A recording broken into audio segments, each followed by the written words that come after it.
The intro is me saying intro. Thank you for listening to the intro. This is the end of the intro.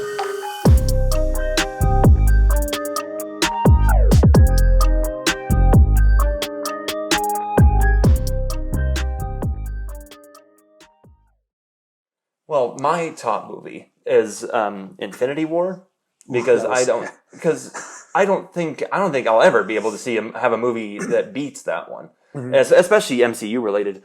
And just my theater experience that first night seeing it was the greatest. I went there with an old friend of mine, and we were sitting in the back row. We had a really good audience, so we had people who were cheering at the right moments, but not for so long that you couldn't hear anything. Yeah, and it had some high highs and some low lows. Yeah. There's jokes in there that still make me laugh. Like when the Guardians of the Galaxy first meet the Avengers. Yeah. And Doctor Strange says, "What master do you serve?" And Star-Lord goes, "What am I supposed to say? Jesus?" That's great. Yeah. And it's hilarious to see all these people they're quipping back and forth, but not to the point that it's ridiculous. Yeah. We saw that in Age of Ultron, which I always like that movie, but it's just it's so much comedy and little funny lines that it's like, it feels like none of the characters are taking any of it serious. Yeah. This one is it's funny because what can you do in a crappy situation but joke around a little bit, but it's also just dark. Yeah, in those dark moments, it remains dark. There's not like a dumb little line afterwards. It kind of... Yeah. And they have that a little bit because that's kind of what the Guardians of the Galaxy movies are a little bit, is giving levity to bad situations. Yeah. But it works well here because there's people around them who kind of get mad at them for joking around, and I just think it works. When Drax and Mantis are being stupid over in the corner, and then Iron Man's like, "What are they doing?" And then he's like, "What do they do?" And then they go to the whole kick names and take ass thing. And then Iron Man just rolls his eyes and moves on because that's stupid. He can't say he's anything. Why are these guys so stupid? And it's kind of making fun of how quippy the Marvel movies are a little bit, and I think it works really well. And Thanos is a well-written villain. I think he's used better here than he is in Endgame, first off. I like Endgame, but Thanos doesn't have a lot of depth in that one. In this one, he's been built up slowly over years and years.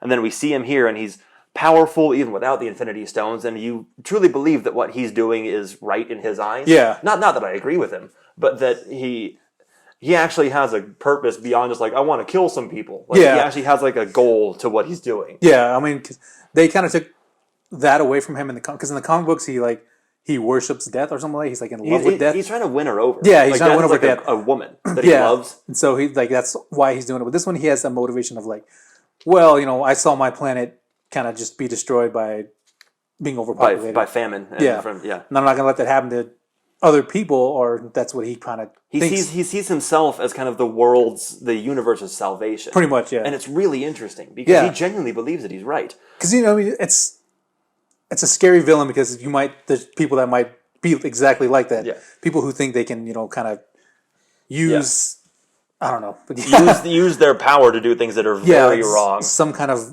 violent act, but it seems right to them. If this wasn't an Avengers movie, you could call this a Thanos movie. He's the main character as much as Iron Man is the main character in an Iron Man movie. I feel like he's you get depth on him. You see him in his past. You see a flashback of how him and Gamora first met, and all this stuff, and it's good. And you see a line that sticks with me still very much is when Nebula says something like, "Why didn't you kill me?" or something, and he says that it would have been a waste of parts. Yeah. That's all that he sees her as. She's as much his daughter as Gamora is. Gamora, he cries about throwing her over the cliff to get the Soul Stone, and Nebula, he just doesn't care. Yeah. And it's interesting character development on Thanos, and we see all of the Avengers kind of at their best in the moment too. I mean, Captain America didn't really get a lot to do in that movie, which is too bad. But Thor was great. Probably one of the highlights, definitely. Of course, his entrance, his big entrance, and then of course forging his new weapon and all that. It was really because he's very defeated in the beginning of the movie. And he even expresses that. Yeah, he kind of sums up what his movies have been over the past few years. And he's like, well. He's like, we're talking to Rocket, and he's like, so do you have a mother? And he's like, oh, she's been killed by a dark elf. Any friends? Killed by my sister. I mean, it's just kind of and his hammer broken by Hela, and his dad's dead. Loki just got killed. Heimdall just got killed. Half of his people just got killed off. And he's really got nothing. As he says himself, I've got nothing left to lose. Yeah, so, it's a great moment, because he kind of just, as he's listing it off, he's getting sadder and sadder. He's just, coming to the realization of that, and it's just a great moment. And also, his character kind of peaks Yeah, unfortunately, and I didn't know this at the time. That's part of why I'm trying to like revel in more my theater experience, because now to look back on it, it's like, oh, I thought he was going to come up from here, but at the time I was like, this is the best. To see this character who had some crappy movies in previous and wasn't treated the best in this universe.